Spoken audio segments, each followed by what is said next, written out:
Selamat pagi para kelas sekolah minggu, khususnya kelas dewasa dan dewasa senior.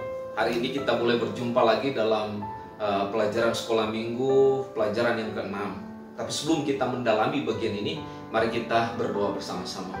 Tuhan, terima kasih hari ini kami siap mendalami kebenaran firman-Mu dalam 1 Korintus pasal 7 berkaitan dengan ajaran kitab suci mengenai perceraian. Tuhan menolong supaya hati kami diterangi dan diberkati oleh Tuhan sehingga kami dapat menerima apa yang menjadi pelajaran khusus hari ini untuk membawa kami untuk tetap menjaga keharmonisan dalam rumah tangga.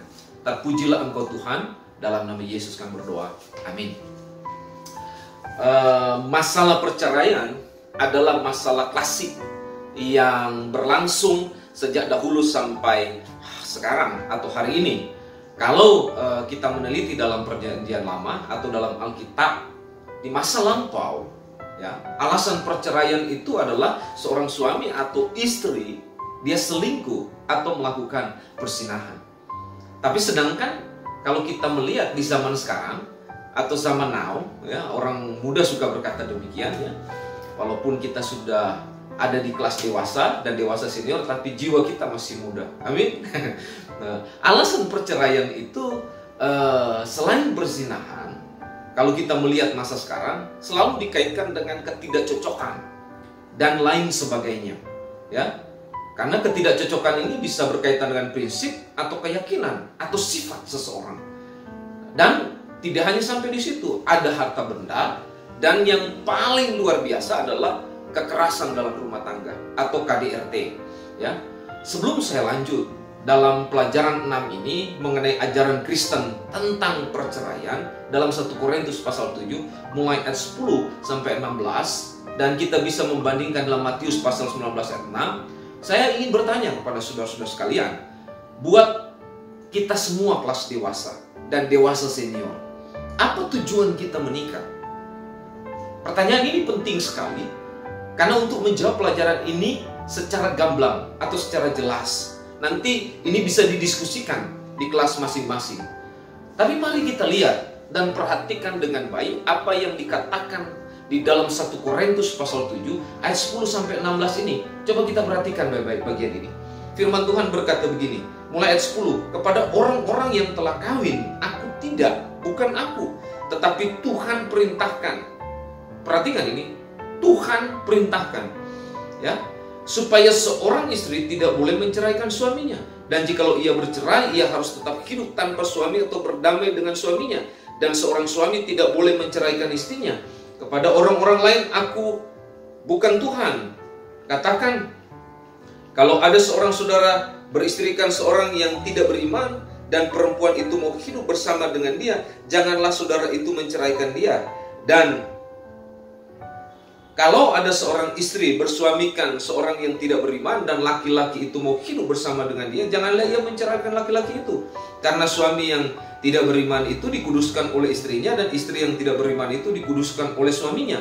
Andai kata tidak demikian, niscaya anak-anakmu adalah anak-anak cemar, tetapi sekarang mereka adalah anak-anak kudus. Tapi kalau ada orang yang beriman itu mau bercerai, baiklah ia bercerai.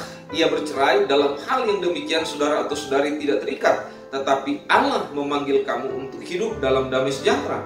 Sebab bagaimanakah engkau mengetahui, hai istri, apakah engkau tidak menyelamatkan suamimu? Atau bagaimanakah engkau mengetahui, hai suami, apakah engkau tidak menyelamatkan istrimu?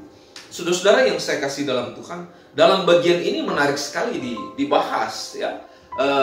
Dan kita bisa temukan di sini bagaimana Paulus menjawab sebuah kehidupan pernikahan yang kompleks berkaitan dengan perceraian. Dan kalau kita perhatikan dengan jelas dalam pelajaran ini, Paulus coba menjelaskan kehendak Allah dalam pernikahan Kristen. Dan ia di sini mengarahkan kita untuk melihat nasihat kepada kelompok-kelompok Kristen yang berbeda di Korintus. Yang pertama, kalau kita lihat di sini, sesuai dengan pelajaran yang kita miliki, dijelaskan di situ bahwa petunjuk yang disampaikan di dalam pasal 7 ini adalah bagi pasangan yang sama-sama beriman. Itu pelajarannya, ya. di buku pelajaran kita, tapi saya coba mau menolong kita menggunakan bahasa yang sama, tapi dalam pengertian yang sama juga, bahwa orang Kristen yang menikah dengan orang Kristen. Ini menarik ya untuk kita selidiki. Dalam bagian ini Paulus dia menekankan dan menerapkan kembali prinsip pernikahan yang diajarkan Tuhan kita Yesus Kristus, bahwa Allah tidak menghendaki perceraian. Ayat 10 bagian B dan juga ayat 11 bagian B, dan kalau kita lihat di dalam Maleakhi pasal 2 ayat 16 berkata demikian. Jadi kalau kita perhatikan dalam bagian ini, pernikahan yang dikehendaki oleh Tuhan adalah pernikahan monogami, yaitu seorang laki-laki hanya menikah dengan seorang perempuan, demikian sebaliknya. Kenapa pernikahan monogami? Karena pernikahan monogami adalah pernikahan yang asli, yang dikehendaki oleh Tuhan. Pernikahan yang hubungannya bersifat sakral dan permanen. Kejadian pasal 1 ayat 27 dan pasal 2 ayat 22 berkata demikian, dan Matius pasal 19 ayat 3-8. Jadi bukan pernikahan poligami yang dipaksakan dan berlawanan dengan kehendak Allah. Nah, hal inilah yang disampaikan oleh Paulus untuk kita pahami bahwa pernikahan yang monogami ini memiliki kekuatan yang sama dengan apa yang dikatakan oleh Mazkus pasal 10 ayat 9. Karena itu apa yang telah dipersatukan Allah tidak boleh diceraikan oleh manusia. Artinya apa di sini? Bagian ini mau memastikan kepada kita bahwa prinsip pernikahan ini adalah prinsip yang telah ditetapkan atau dikehendaki Allah dalam Alkitab dan tidak boleh diubah. Pernikahan adalah kesatuan yang paling intim karena kedua orang menjadi satu daging. Ini yang disebut dua menjadi satu. Jadi kalau keluarga Kristen menikah, berarti keluarga Kristen itu dilarang untuk bercerai dalam kondisi apapun. Karena akibat dari perceraian adalah merusak kasih kepada Tuhan, tidak mencerminkan kekudusan perkawinan, dan merusak kasih terhadap sesama. Dan juga tidak hanya merusak kasih terhadap sesama, tapi kita merusak kasih kepada anak-anak. Dan itulah sebabnya dalam Alkitab dikatakan jangan membangkitkan amarah dalam hidup anak-anak. Ini salah satu. Jelas ya, kalau bicara tentang poin satu ini, kalau mungkin ada di dalam ada yang bertanya, kalau di dalam buku murid kita melihat bahwa ada pertanyaan ya, memberitahu kepada kita bahwa di perjanjian lama memberi petunjuk tentang perceraian. Bukankah ini berarti perceraian diperbolehkan? Nah, mari kita perhatikan apa kata Alkitab. Kalau saya melihat di dalam bagian ini, satu jawaban yang paling sempurna di dalam Alkitab. Dan kalau di buku murid itu dijelaskan dua jawabannya, tapi saya mau merangkum menjadi satu. Kenapa? Karena ini menarik sekali. Kalau kita lihat di dalam Matius pasal 19 ayat 8, kata Yesus kepada mereka. Ini perhatikan baik-baik. Ini menarik sekali untuk menjadi bagian penting dalam hidup kita. Karena Alkitab bilang di sini, karena ketegaran hatimu, Musa mengizinkan kamu menceraikan istrimu, tetapi sejak semula tidaklah demikian. Jadi sebenarnya di dalam Matius pasal 19 ayat 8, coba garis bawahi atau kasih tebal di dalam Alkitab saudara tentang ketegaran hatimu. Dan yang paling terakhir itu ada istilah yang dipakai di situ, sejak semula tidaklah demikian. Artinya apa di sini?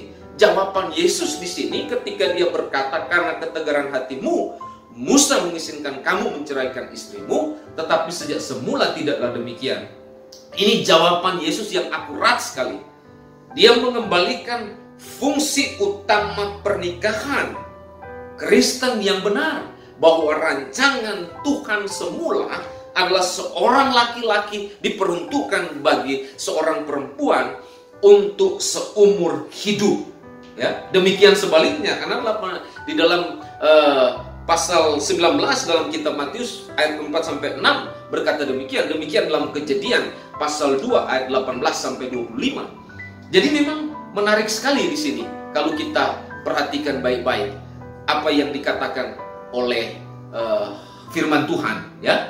Dan jika kita membangun pernikahan, Alkitab berkata di sini, menurut pola ideal Allah, kita tidak perlu memikirkan atau merencanakan perceraian. Karena pernikahan bukan kontrak sosial. Nah, ini yang menarik ya. Bukan kontrak sosial, melainkan unsur rohani yang diikat dalam kekudusan Allah. Dan sejak awal Allah menghendaki hubungan intim dilakukan dalam ikatan pernikahan. Sebab pernikahan adalah cara yang paling ideal untuk menghindarkan dosa seksual. Ya, saudara yang saya kasih dalam Tuhan, pernikahan adalah cara yang ditetapkan Allah bagi laki-laki dan perempuan untuk dapat bertumbuh bersama dalam kasih, keadilan, sukacita, dan kebenaran Allah. Pernikahan adalah penyatuan yang ditetapkan secara ilahi, dan Allah lah yang mendirikan serta menetapkan lembaga pernikahan sehingga menjadi keluarga kudus dan diperkenan oleh Tuhan. Intinya kalau kita lihat di dalam poin 1 ini, hanya Dia yang dapat mengendalikan karakter dan hukumnya, ya. Di dalam bagian ini dijelaskan, tidak ada hukum yang dapat mengubah apa yang telah Allah dirikan.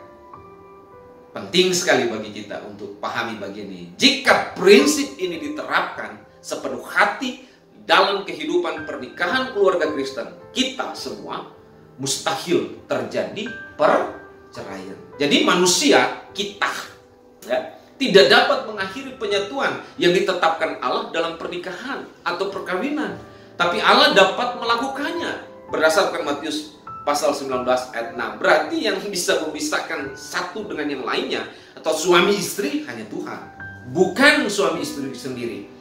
Jadi pernikahan yang sesungguhnya diikuti dengan apa yang dikatakan dengan pemberian berkatnya atas keluarga, yaitu anak-anak. Matius pasal 19 ayat 13-15 berkata demikian. Jadi ini penting bagi kita semua. Bapak Ibu Saudara yang saya kasih dalam Tuhan, mari perhatikan secara dalam apa yang dikatakan di dalam bagian ini, bahwa hanya ada satu jenis yang diperkenan Tuhan, perpisahan antara suami istri Kristen, dan memperbolehkan salah satu pihak menikah kembali. Kata Alkitab, ya, dalam 1 Korintus pasal 7 ayat 39. Apa itu? Alkitab bilang, apabila salah satunya meninggal dunia. Artinya hanya maut yang dapat memisahkan. Karena sudah tidak terikat lagi.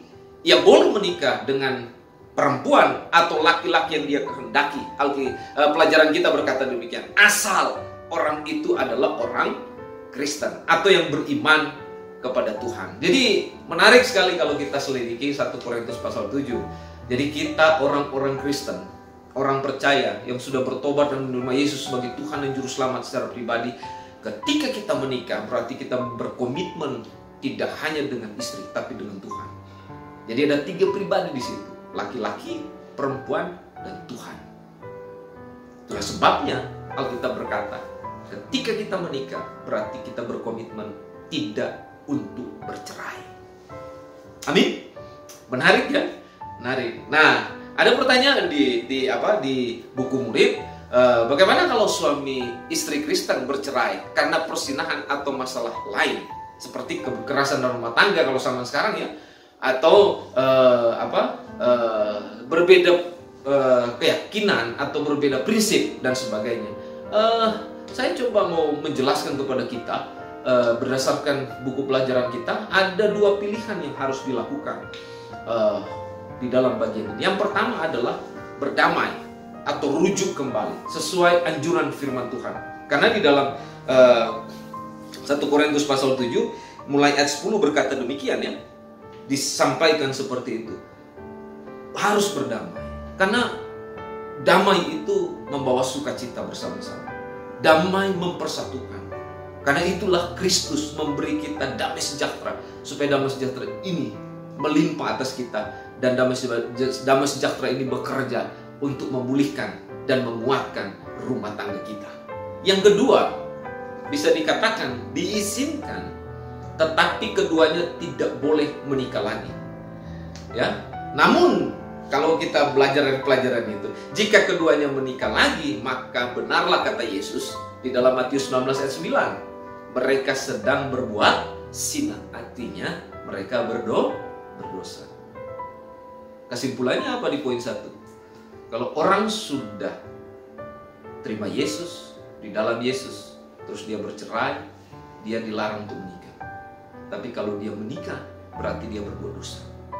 Ya?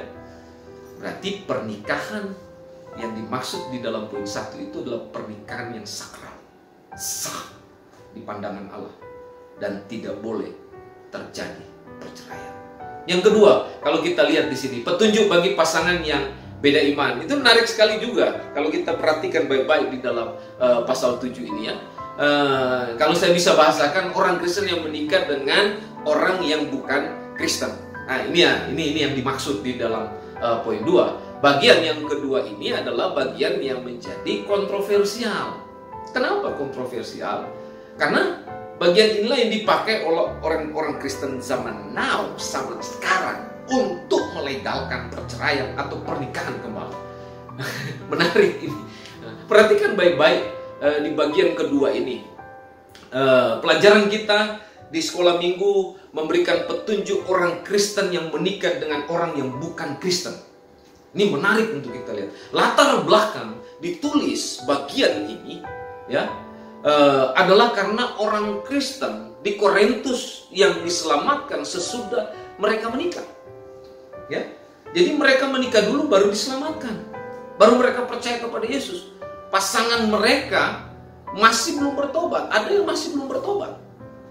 Jadi pastilah kalau kita lihat situasi yang dimaksud oleh Paulus di sini ini seperti membuat seperti ini, maksudnya situasi antara orang yang sudah terima Yesus dan belum, ya, membuat orang-orang percaya di Korintus mengalami kesulitan dalam membangun kehidupan keintiman dalam rumah tangga. Karena pernikahan yang benar, suami istri sama dengan mengasihi dan menghormati Allah. Demikian suami istri. Kata Efesus pasal 5 ayat 22 sampai 32 dan Kolose pasal 3 ayat 18 sampai 19. Tapi kalau salah satunya belum bertobat, hal ini menjadi pergumulan yang sangat serius bagi yang sudah bertobat. Apakah dia suami atau istri? Dan ini yang menarik di dalam bagian ini. Dan dalam Alkitab dikatakan bahwa terang tidak dapat bersatu dengan gelap. 2 Korintus pasal 6:14 berkata demikian. Apa maksudnya? Ini mau menggambarkan kepada kita tentang prinsip bagaimana kehidupan orang Kristen yang harus mencari pasangan yang seiman, bukan beda imannya. Mengapa ini penting? Karena kalau seiman, kemungkinan kecil ya tidak terjadi perceraian. Ya, tidak terjadi perceraian. Tetapi kalau tidak seiman, kemungkinan besar terjadi perceraian. Namun kasus di Korintus mungkin hampir sama dengan apa yang dialami oleh orang-orang zaman sekarang, ya, sekarang ini. Telah menikah, baru setelah itu bertobat. Dan ini yang kita perlu selidiki di dalam bagian ini, ya. Bagaimana sikap orang yang sudah bertobat menanggapi pasangan yang tidak bertobat atau yang belum bertobat, ya? Apakah harus menceraikan karena tidak bertobat? Ada saran yang luar biasa dalam 1 Korintus pasal 7 ini untuk kita menarik, ya, kesimpulan dan kita bisa pahami dan selami dengan kadar iman yang kokoh. Ini perlu kadar iman yang kuat. Coba kita lihat yang pertama. Dikatakan di dalam pasal 7 ayat 12 sampai 13 firman Tuhan bilang begini. Kepada orang-orang lain aku bukan Tuhan. Katakan, kalau ada seorang saudara beristrikan seorang yang tidak beriman dan perempuan itu mau hidup bersama-sama dengan dia, janganlah saudara itu menceraikan dia. Dan kalau ada seorang istri bersuamikan seorang yang tidak beriman, dan laki-laki itu mau hidup bersama-sama dengan dia, janganlah ia menceraikan laki-laki itu. Apa artinya di sini? Poin yang pertama yang kita bisa melihat di dalam bagian ini, yang dijelaskan oleh 1 Korintus pasal 7 adalah mereka harus tetap dengan pasangan yang belum bertobat selama pasangan mereka bersedia untuk hidup bersama. Ya, mengapa? Karena kalau kita perhatikan baik-baik apa maksud Paulus dalam bagian ini, karena bicara keselamatan tidak mengubah status pernikahan. Ya, artinya apa? Bahwa pernikahan mereka sebelum bertobat itu sah berdasarkan, coba kita bandingkan dengan 1 Petrus pasal 3 ayat 1-7. Ini menarik untuk kita selidiki. Nanti saudara bisa diskusikan di kelas masing-masing ya. Kalaupun ada perubahan, itu seharusnya mempererat hubungan pernikahan. Saling menolong, mempengaruhi. Kalau dia sudah di dalam Yesus, dia harus mempengaruhi yang belum di dalam Yesus. Artinya dia harus menjadi kesaksian, menjadi berkat, bukan menjadi pembawa masalah. Nah, ini menarik ya. Pasangan, dan kalau kita lihat yang dijelaskan di dalam buku pelajaran kita, bahwa pasangan yang sudah bertobat harus mempunyai pengaruh. Ini yang saya bilang tadi, terhadap pasangan yang belum bertobat. Ayat 14 bilang begitu, dia bilang begini, karena suami yang tidak beriman itu dikuduskan oleh istrinya, dan istri yang tidak beriman itu dikuduskan oleh suaminya. Andai kata tidak demikian, niscaya anak-anakmu adalah anak-anak cemar, tetapi sekarang mereka adalah anak-anak kudus. Ya, ini luar biasa. Jadi hal ini memberikan petunjuk kepada kita orang percaya bahwa dapat memberi pengaruh rohani dalam rumah tangganya, dan dapat membawa pasangan yang masih tersesat ini kepada keselamatan. Ya, jadi kalau kita jadi berkat buat pasangan yang belum diselamatkan, itu luar biasa. Berarti kita memenangkan orang yang belum di dalam Tuhan untuk bawa kepada Tuhan. Itulah kehebatan kekristenan kita. Alasan yang terakhir berkaitan dengan anak-anak. Nanti saudara bisa diskusikan di diskusi kelompok-kelompok atau kelas-kelas dewasa dan dewasa senior. Alasan yang kedua, kalau kita lihat di sini, kenapa sampai Tuhan melalui Paulus tulisan dalam 1 Korintus pasal 7 ini menjelaskan tentang perceraian itu, kita diingatkan untuk dilarang. Artinya kalau orang yang belum diselamatkan, coba perhatikan baik-baik bahasa di sini. Orang yang belum diselamatkan, garis bawahi ya, meminta untuk bercerai, apakah boleh menceraikannya? Yang meminta ini yang belum diselamatkan, boleh. Ayat 15 berkata demikian. Jika pasangan yang belum selamat itu meminta berpisah dari pasangannya yang sudah diselamatkan, sangat sedikit yang dapat dilakukan oleh orang Kristen. Kecuali apa? Dia berdoa dan tetap setia beriman pada Tuhan. Tapi kalau dia paksa, boleh bercerai enggak?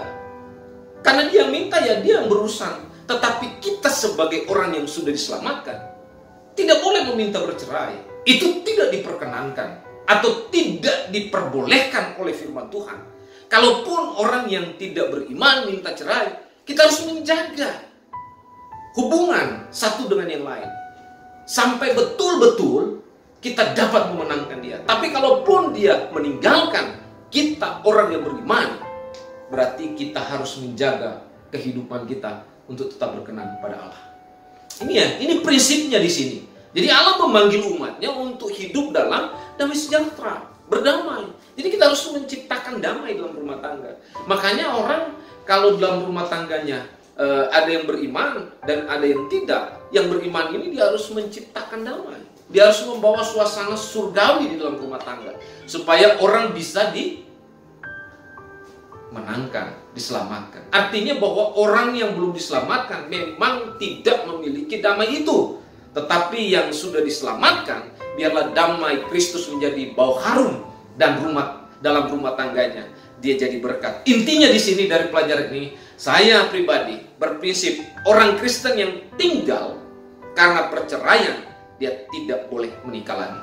Pasal 7 ayat 40 berkata demikian. penutup di sini, nanti saudara bisa diskusikan ya. Mengapa banyak orang Kristen yang gampang sekali bercerai? Di dalam buku pelajaran pasal 6, dia memberikan 2 alasan. Tapi di sini saya coba memberikan 3 alasan yang menarik untuk kita diskusikan bersama-sama di kelompok-kelompok. Pertama adalah karena mereka belum bertobat dan menerima Yesus Kristus sebagai Tuhan dan Juru Selamat secara pribadi. Kalau orang dalam konteks ini, dia pasti bercerai karena belum bertobat.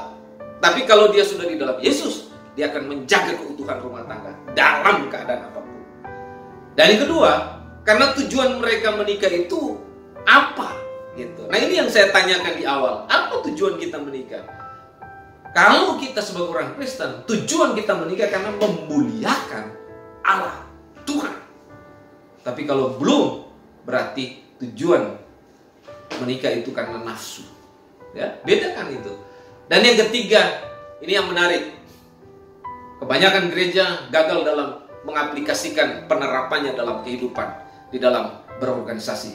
Hilangnya ketegasan, gereja tidak lagi menjalankan tugas dan fungsi seperti yang diperintahkannya dalam Matius pasal 18 ayat 15-20. Jadi kesimpulannya saudara-saudara, pernikahan Kristen adalah pernikahan sekali seumur hidup dan pernikahan yang anti perceraian.